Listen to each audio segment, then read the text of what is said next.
The final step in creating this mold is to generate a tooling split.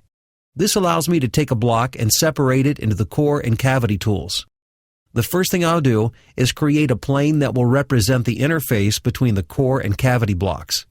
I'll create a plane offset 1 inch from the top flat face of the part.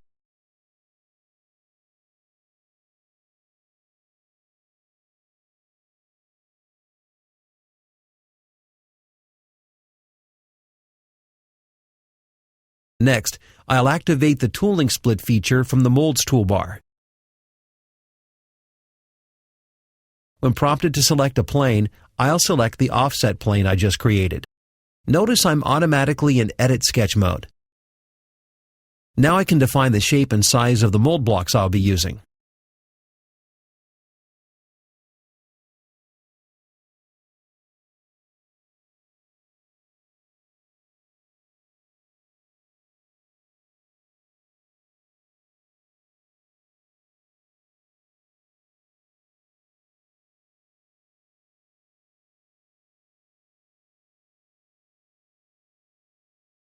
I'll exit the sketch, and the Tooling Split Property Manager appears. The first section allows me to specify the thickness of the mold blocks. The first value is for the block in direction 1. Direction 1 is the direction indicated with a single arrowhead in the graphics area. I'll set this to 3 inches. And direction 2 will be 5 inches. I'm also going to select the Interlock Surface option. This will automatically generate an interlock surface to help align the mold blocks when they're put together, as well as keeping them aligned when they're closed.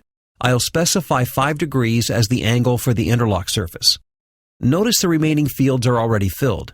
The core, cavity, and parting surfaces necessary to define the mold are already selected. I'll click OK, and in a few seconds, SOLIDWORKS will have a complete mold created.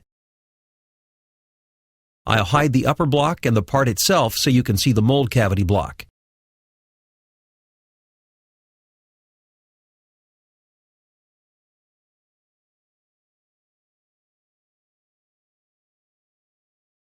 And now, the core block.